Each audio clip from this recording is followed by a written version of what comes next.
So although this season is somewhat of an anomaly, the first time North America has really experienced pandemic-related quarantines and sheltering, holding crops and delaying crops due to market challenges like weather impacts growers more often than not. So today we're going to catch up with three experts covering a wide range of greenhouse crops from a technical and cultural perspective to learn strategies that greenhouse professionals can use when product can't be shipped on time.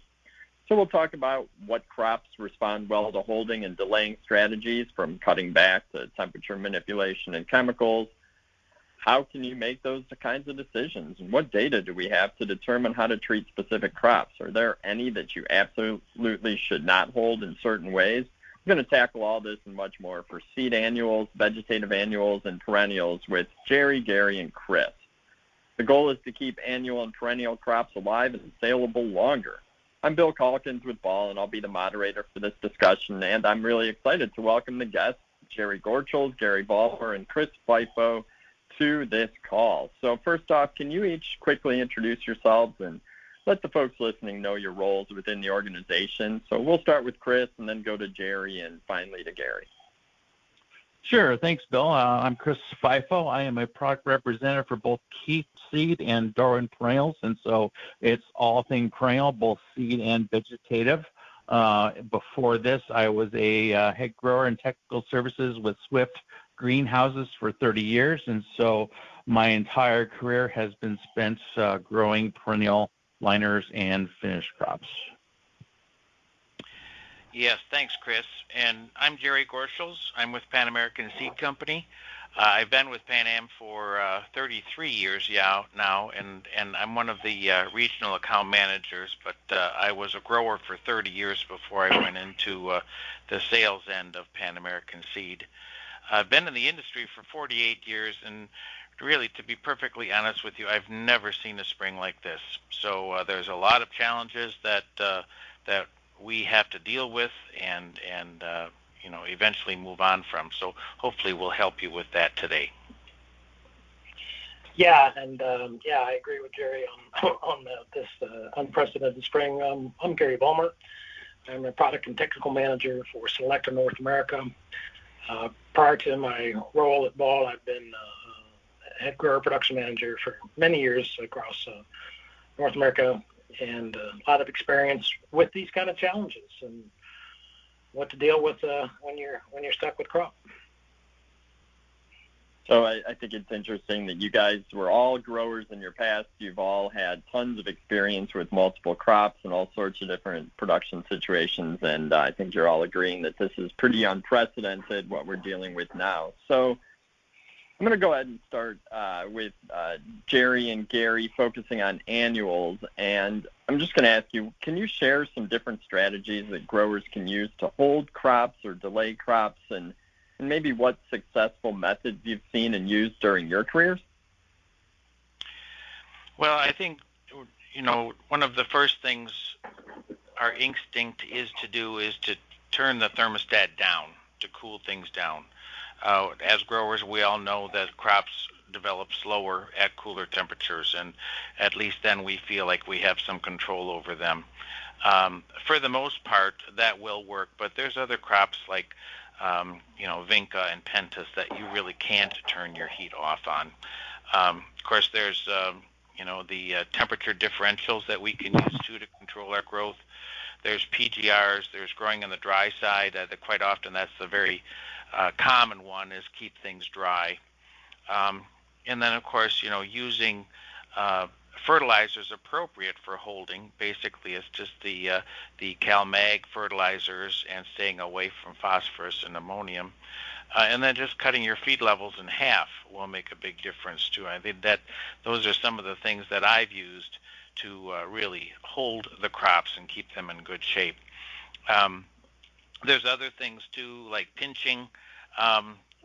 There's certain crops like Angelonia that I would not pinch because then you actually get this antler effect after the pinch. But things like petunias, they respond quite nicely to cutting back. But basically, I think the main thing is to cool your crops down and then respond accordingly for the individual crops as far as what their needs are. Gary, what do you got to say? Yeah, I agree with everything that Jerry is saying, absolutely. And I'd just like to kind of expand a little bit on some of these scenarios. Cold is a great technique if you can do it. Cooling the greenhouse is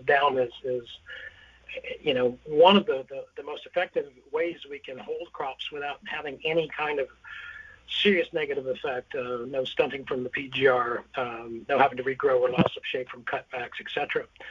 But there are some things you've got to be aware of when you cool a greenhouse down. And one of the principles I think is really important you have to kind of get your head around, and that's the concept of dew point. When you start talking about holding your greenhouse cold, you're talking about letting your nights go cold and not heating at night.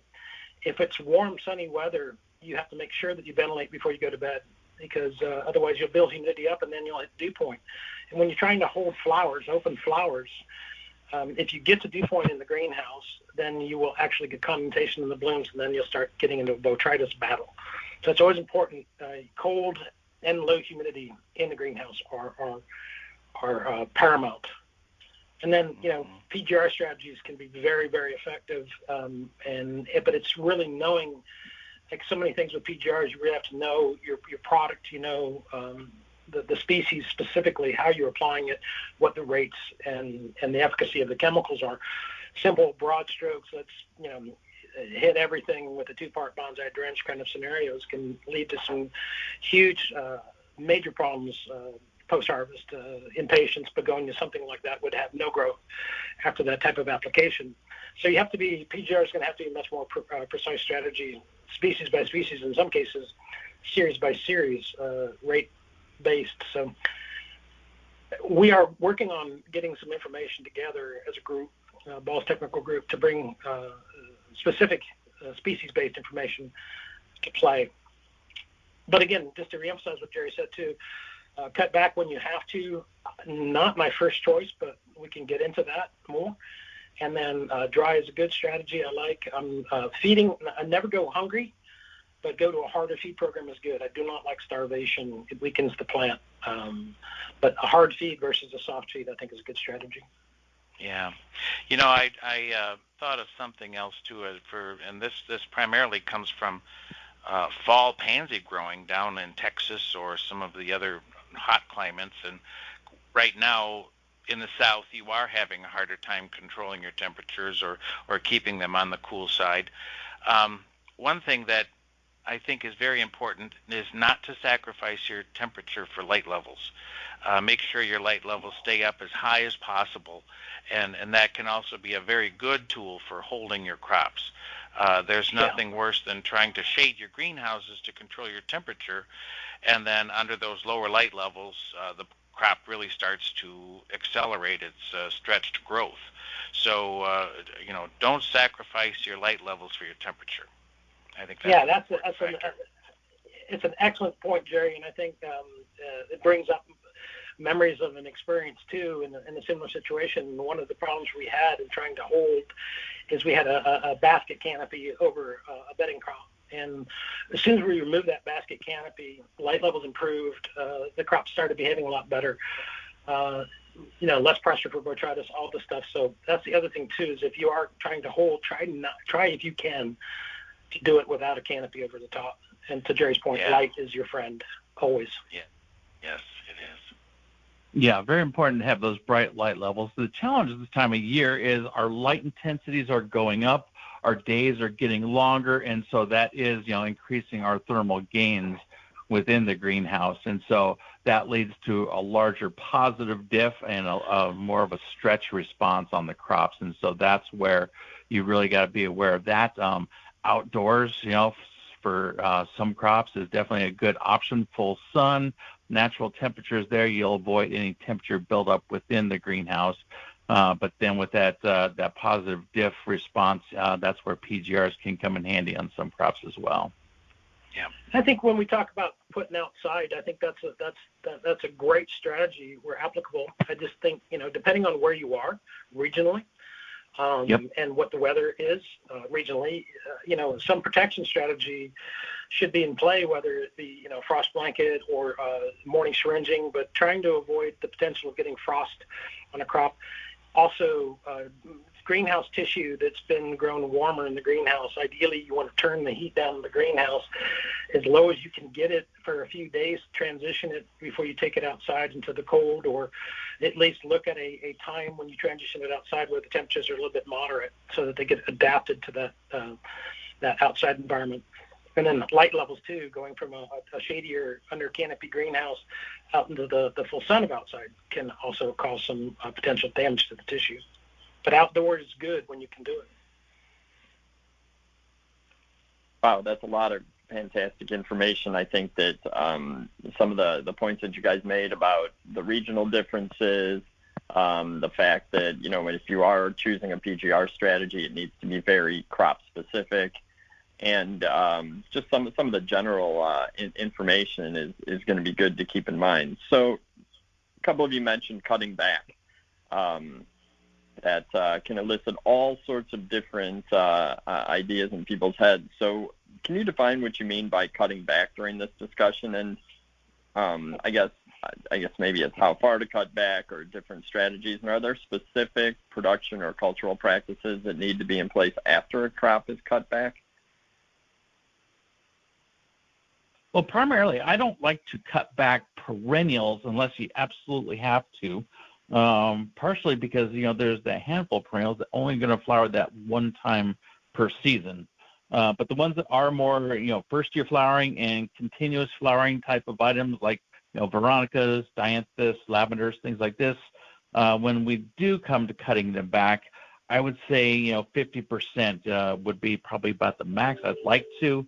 And then, big part there is make sure you get that foliage removed. Don't leave that on the pots. It's going to lead to botrytis and other problems. And always practice good sanitation on tools and whatnot that you are using to cut them back.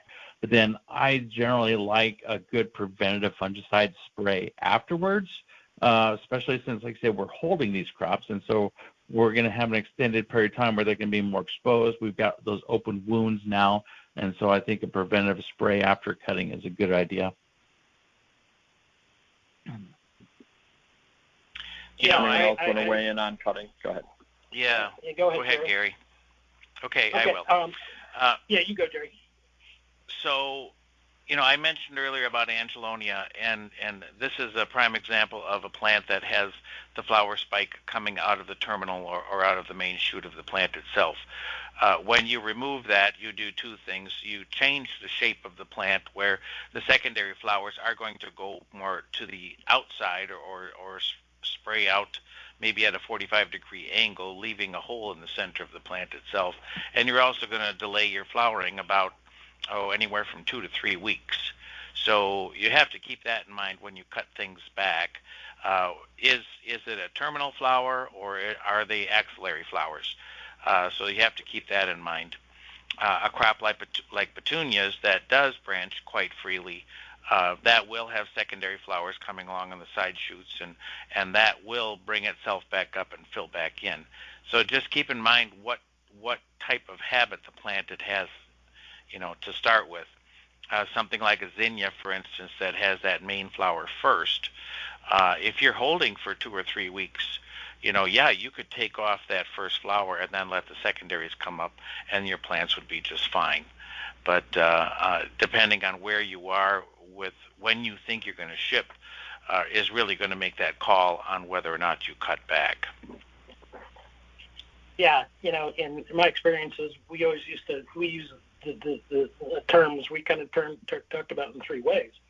We talked about a cutback, which was a pretty serious cutback. We talked about a haircut, which was just kind of a trim. And then we talked about deflowering. So, obviously the least dramatic to the plant is simply removing the existing flowers. It's a great way to prevent dead blooms and botrytis and disease coming in on top of the crop, but it isn't really going to affect the the habit and structure of the plant. So oftentimes deflowering is done in conjunction with the PGR and a holding strategy. You'll go in and say, all right, we got to hold these guys for 3 weeks. So I'm going to go in there and we're going to remove all the open blooms, and then we're going to hit it with the PGR. And that way I've got fresh blooms and I'll hold it. Haircut, again, less dramatic. You're basically taking the terminals and the flowers tips off of the plant. It can be strategic in a combination, taking the dominant shoots and dominant plants out, and that's often the case with in a larger container or basket type situation. You do kind of a trim around the rim of the pot, or just kind of a general haircut to shape the basket. And then you have the other strategy, which is really just cut it back, where you're literally, all right, I'm going to kind of start over. And I think to Jerry's point, you really have to know the nature of the flower on your plant, be it perennial or annual or regardless. Is this a free branching plant? Is it a soft plant that free flowers? That will determine. Then you can cut it back, and then you know that it's going to flush and fill in. Unless you're in a very small container, you'll probably get a pretty decent shaped plant. But anything that's a spike flowering plant, it's going to dramatically change the shape of the plant. And the smaller the container that you're in, the more dramatic that difference of the look will be. So you really kind of got to look at, cutting back. And again, there are crops that you just should not cut back. They just don't respond. Other crops you can cut back freely. You can mow freely. So it really depends. I like your comment about deflowering with a very popular crop like nonstop begonias, or Yes. any type of those Himalayas types or fibrous types too. Just by taking off those first flower buds and then letting the plant reflower, will give you at least a week to 10 days time and still have a completely clean crop to work with. And then you'll have a fresh flower bed to go to the store with. I think that this kind of just overall that concept there, Jerry, just kind of goes overall to the high level of this whole conversation here is how long am I trying to hold this for? I mean, am I trying to buy myself a month? Am I buying myself a few weeks? What is my goal in this hold? And how dramatic is the hold that you're going to need? And as crazy things. Yeah. As greenhouse managers, we do have to think about that. Obviously, it's going to be the greenhouse manager's call, and there's some other questions that we'll cover later on in the bit that will also help in those decision makings. But really, it's a separate call on each individual genus and species. Yeah. Yep.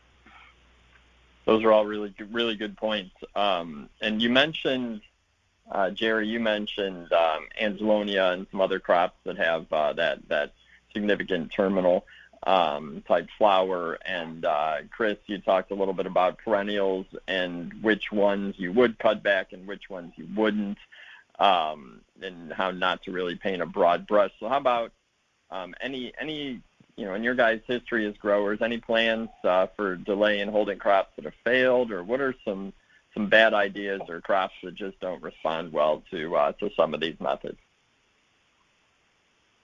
Well, I think one of the worst ideas is just to go in and do a blanket PGR, a bonsai drench or a heavy sumagic spray. I've seen, yes, we can go ahead and hold these crops for a very long time, but then the problem the grower necessarily wouldn't see would be that they wouldn't grow out of it properly after it does finally go to the consumers. Yeah. I go ahead, Jerry. No, that's a good comment, Chris, because I've seen growers go in and I use the term laminate. They laminated the crop with plant growth regulators because they had to hold it. But unfortunately, that lamination goes into the consumer too. So, and that discourages them. So we don't really want to do that. Yeah, I was going to say, I lived that experience where I had a grower that basically was, instructed that we needed to hold this section and basically decided a blanket bonsai spray was the solution, and oh boy, was it the solution! I'll tell you. We kept some plants around for 6 months just to prove a point to remind that grower about those kind of calls. But yeah, I think over PGR is definitely the number one mistake you make. And we alluded to earlier, the PGR just has to be precise. There's a lot of good reference materials out there to help you guide the rates that you want to use and the application methodology you want to use as far as PGRs are concerned. The other things I would tell you is mistakes is like putting a cold crop or a warm crop in a cold house. New Guinea impatiens, hanging baskets. Say, wow, I need to hold these things. They're full color. I'm going to basically drop the temperature in that house to 50 degrees. Not a good idea. There are certain species that just cannot handle cold temperatures at all. Mm-hmm. So I've made that mistake a couple of times. Yeah, so have I. You bring back two interesting points. Getting back to the PGRs, if you are inclined to, maybe some of the smaller growers where they do have multiple genuses in a house or even mixed containers, a B9 or a B9 cycocell tank mix is actually more forgiving. And it won't have the same impact as bonsai does, but it will help tone your crops better to a point where you do feel you have more control on the crops. But here again, make sure you check your rates. The other thing about having warm crops in cool greenhouses, if you hadn't already planned your crop placements in your greenhouse, putting the cool crops all together and then the warmer crops altogether should be the way it's been done, so you can react accordingly for the needs of these crops. But yeah, there's nothing worse than having a bay of pansies next to a bay of impatiens or New Guinea impatiens or pentas or or vinca. So that's when you really run into difficulties and it becomes very challenging. And Jerry, that scenario is kind of one of those scenarios that I think is probably going to play itself out with some of these guys right now, is because you've got those pansies in the way, and you've got to make that decision. What am I doing with these pansies that are in the way? And I've got behind it, I've got another crop of something that's probably going to be on a 5 or 6 week crop turn to hit spring peak. So that pansy in the way and other cool crop in the way is something I'm sure is part of this reality out there in the world right now. Yeah.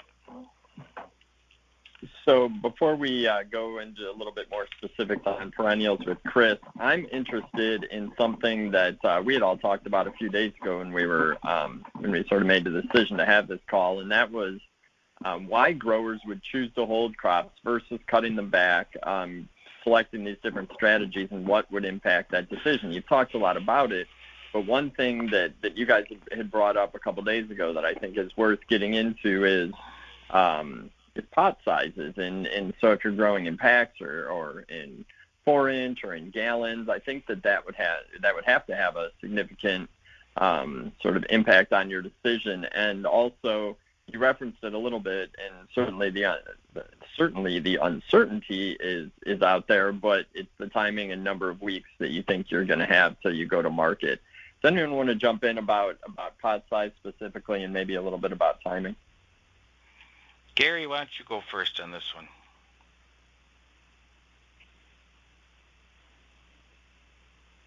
Gary, you there? Sorry, guys. I was muted there for a second. Oh. Inadvertently. So I think one of the scenarios is when we talked about pot size, it has to do with the specific nature of the plant. Like, for example, as Jerry alluded to, something soft like a petunia you can cut back and it'll flush and it'll fill. And that's fine. Even like a 4-inch pot, you can get that. But if you're in packs, then it's very difficult to get a pack on a lot of plants, even something like a petunia, to give you the kind of shape that you want that product to really look like. So in those situations, you've got to decide, what is your game plan here, and how that pot size is influenced that is going to be, based on when you think you can get that thing sold and what's it going to look like when you go to market. Can you go to market, 4 weeks late with a pack that is a little lumpy? Is the market going to bear that? Whereas if you're in a bigger container, you have the opportunity, even with something like for example, a tall snapdragon, and a pack, you cut back a tall snapdragon, you get a couple of branches that's going to look wonky. But in even like a quart pot or a gallon, 2.5 quart pot, you cut back that tall snap, it'll throw a couple of shoots up there, but it'll still look acceptable in that bigger container. So to me, that's I think the biggest issue. I mean, when you look at the container size, it really has to be with how that product's going to present itself in a cutback scenario. And that's where I think a lot of times in smaller containers, you kind of paint yourself into a hold, cold, or PGR strategy. Yeah. And you mentioned the larger container sizes. I think larger container sizes in my mind are easier to hold than they are the packs. And as we produce our crops through the season, it seems we have more plantings of the packs. You might have 7 or 8 plantings of impatiens, where you will only have 4 plantings of 4-inch or quart impatiens.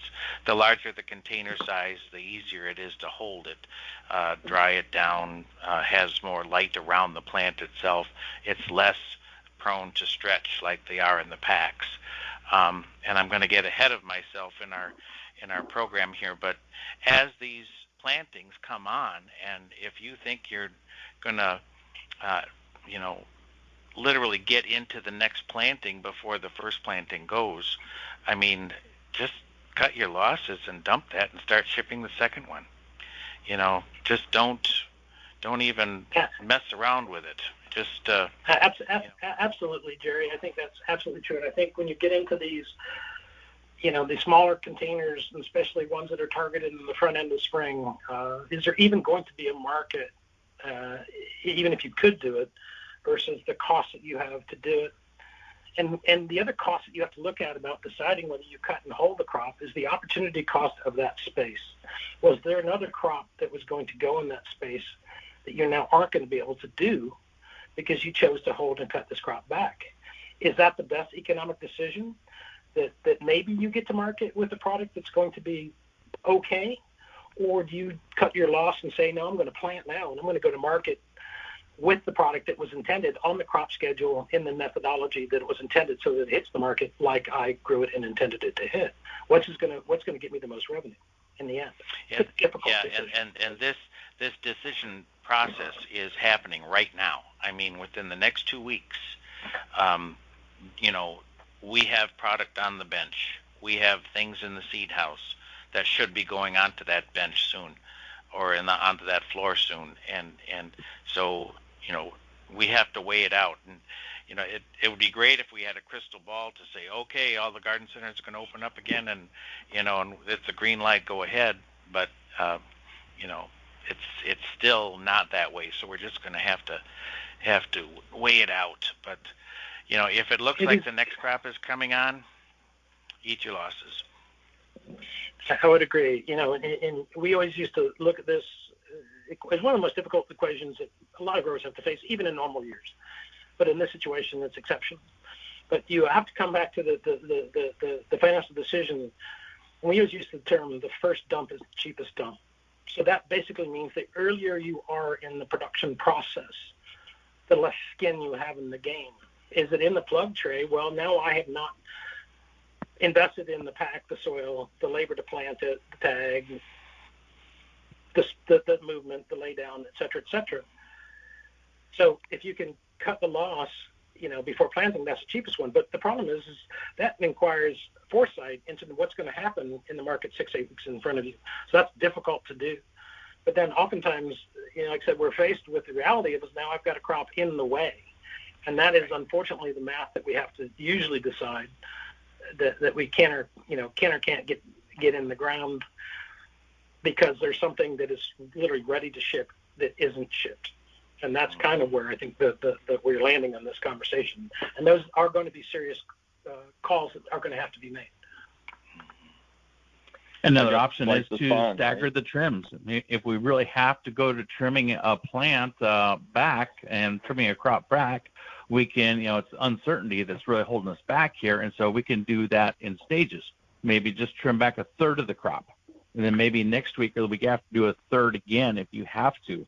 And that way we don't have the whole thing going out when, say, the garden center all of a sudden opens up and my crops have not regrown yet. And so I like Jerry's comment that gallons are certainly easier to hold than packs are. And an important point there is he mentioned more lights. Space your crops out. Give them some good airflow. Get that humidity down. That's really going to help the individual containers, gallon pots, hold a lot better with some better spacing.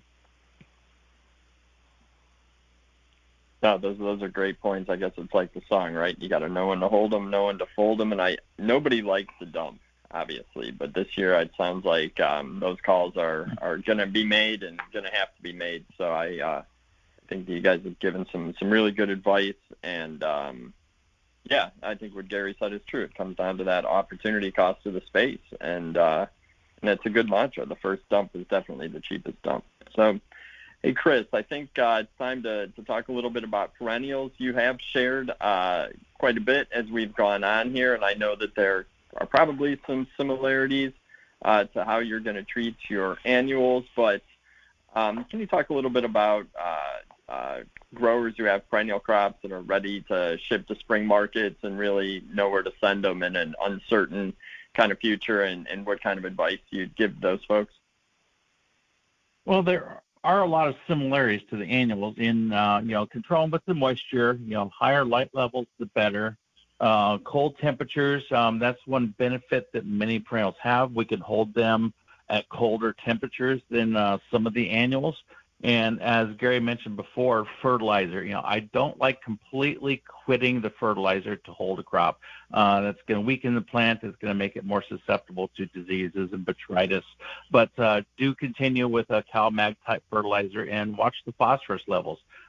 Keep the phosphorus levels down low. That's going to help control the growth as well, help control the softness. 20-10-20 is definitely not a feed of choice for holding, even at a low rate, more like a 13-2-13 or a 14-4-14 type of fertilizer, 100, 150 parts per million as necessary. But just give them something. My philosophy on growing is always you are what you eat. If you're not going to give them anything, you're not going to have much of a crop there when it does come time to sell them. Yes, I agree. So what about specific perennial crops that you think would respond well to some of these strategies, or others that you might, you definitely wouldn't shear back, or you wouldn't, you wouldn't change up the feeding or one of the other variables? Kind of like I asked the other guys, are there any specific crops that you just want to warn growers about while we have this chance right now? Yeah, our difficulties are our first ship weeks here, our early spring bloomers, Iberis, Aquilegia, let's say our perennial lysums, leopard's bane, Doronicum, Myosotis for sure.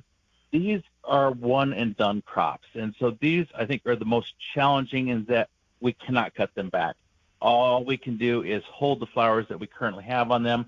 And these are crops that can handle, right down to freezing. These are ones, I mentioned, if you're able to, you can move them outside. You can have a frost blanket available if necessary. Like this morning in the Chicago area, we woke up to some snow on the ground.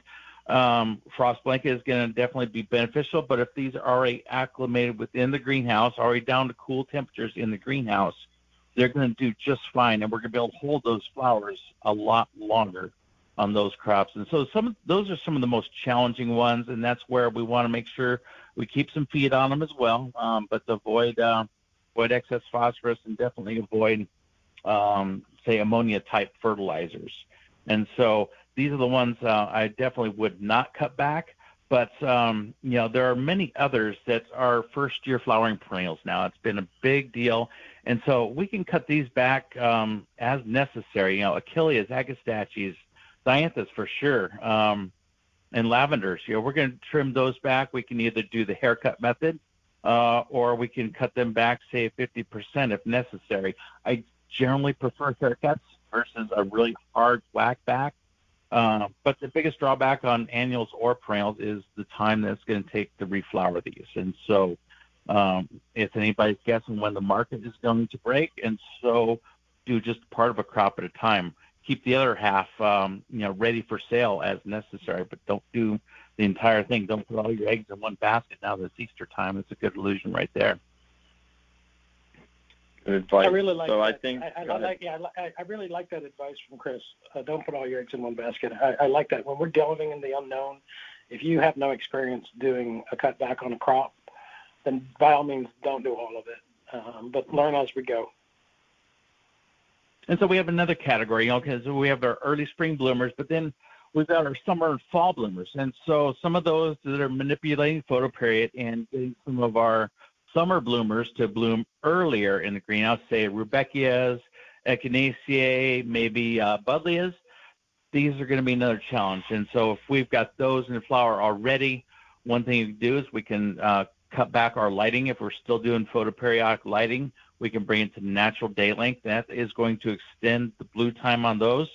But there's some of them, they're not going to handle the cold. Monardas and buddleias. These are ones I would not move into the cold because they're just going to go downhill. And so those are going to be challenging crops. That's where I would look at PGRs. I prefer sprays over drenches. You have a lot more control with a foliar spray of a Bonsai or Sumagic, or as Jerry mentioned, B9 and Cyclocell tank mix. That was always one of my favorites. You do have to be careful of possibly a little bit of flower burn on some items, say like an Iceland poppy is going to be in full bloom, beautiful bay of poppies. They can burn a little bit on open blooms with the B9 Cyclocell combo. So something to be aware of, but B9 itself can help green up a crop. We got to keep the color in these, and B9 on just about anything can add some green to the crop. So that's another thing to keep in mind to keep these saleable. And then I'd say our third category is our season-long bloomers. Those dianthus, those coreopsis, we can cut them back. They're going to be back in flower in 4 weeks or so. And so it really is crop by crop on what we're going to do with them. Like I said, I've had a lot of experience with our finished crops at Swift. I've experienced every type of season that there is over the years and all kinds of different growers. As Gary mentioned, you're going to have a grower that's going to want to go in there and just blanket apply a PGR. And so we've had seasons when I would not be able to keep up on the planting. There are seasons like this where we're holding stuff. And so a lot of times, with these crops, perennials, they're just going to be in bloom for a certain period of time, and we're always staggering our plantings. And so theoretically, we have some stock held back yet. And in my opinion, perennials can hold a little bit better in a liner or in a plug tray than some annuals. They're not going to get as root bound as quickly, and so we can still hold that stock back and keep it from planting. And those, we can keep those all cold and kind of hold them in suspended animation until we have the space and until we need the crop ready. Chris, you mentioned the warm perennials too. I want to throw in there hibiscus because you might Absolutely. have a hibiscus crop that's coming into bud, and if you chill that down into the 40s, you could very easily abort all your flower buds. So that's definitely a crop that you cannot chill down. Asclepias would be another one. Asclepias is a huge item for butterfly gardens. There's been a lot of push on the Asclepias tuberosa. This is one that I would not cool down like that. That is a warm storage only, and it's not something that really responds well to trimming back either. It does trim back, but you only get usually a single, maybe two branches coming back, and it completely changes the shape of the plant, and it does take a long time to come back into flower. Yeah. Mm-hmm. You mentioned we discussed earlier about the temperature differential. Now, if we're in a greenhouse and we have the capability of running a negative diff, that'd be dropping the temperature before the sun rises. Dropping it 20 to 25 degrees, if possible, is a really good tactic. But this means we need to run heat in the greenhouse at night. And so our normal tactic was to run 55, maybe 60 degrees at night. After it's completely dark, turn the temperature up. And this is going to help you prevent hitting that dew point as well, as Gary mentioned, getting that condensation on the plants that's going to lead to some serious problems. But then early in the morning, you drop that temperature down into the 30s, the low 40s if possible. negative diff is extremely effective on perennials.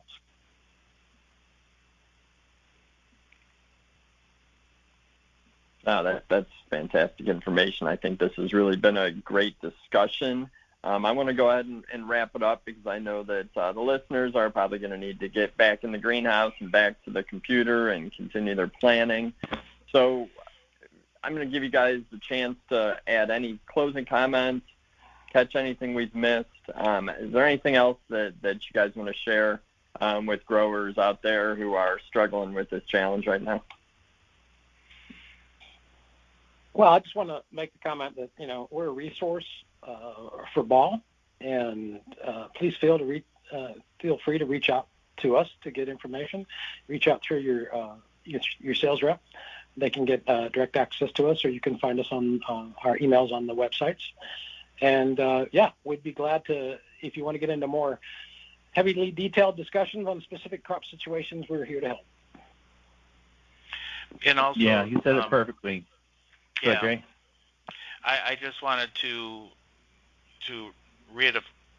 reiterate that as we are making decisions in our greenhouses, that I don't think there's any one characteristic or tip that we can give you to help you out. It's weighing out the balances of whether or not you use temperature or dry downs or lower feed levels, or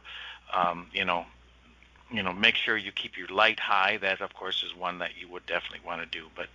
But it's a mixture of all these things that are really going to help you make it this year. Yes, use environment first. Use all your tools you have available: temperature, light, water, nutrients, and gases. Look at those items first. Manipulate each one of those to get the desired results, crop by crop basis. And as Gary said, use your resources. There's tons of information available out there through your ball sales rep, through your ball tech team, and just on Google.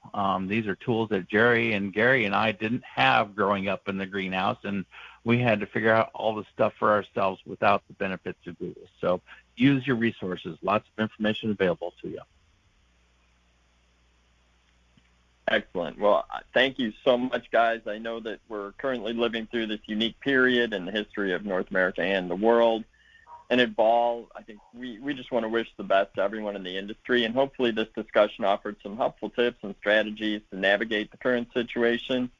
We've also worked collaboratively using our expert technical resources team at Ball to put together some additional resources, like a sortable tool that Gary referenced, identifying specific crops and effective holding strategies at a species level. And watch for links to these resources on ballseed.com, on the Ballseed LinkedIn page, and at the Greenhouse Tech Team Facebook group. You can find that on Facebook. All you got to do is search Greenhouse Tech Team. And like all these guys said, your Ballseed rep is another fantastic resource for information about keeping crops saleable longer. So don't hesitate to reach out to them or any of the product teams at Ball. We're all definitely here to help and make this a successful season. So, good luck out there. Stay safe and well. Remember that gardening is essential and spring is not canceled. And once we get through this, I'm sure this group will be back with some more information this summer and into the fall to help keep these crops moving through retail.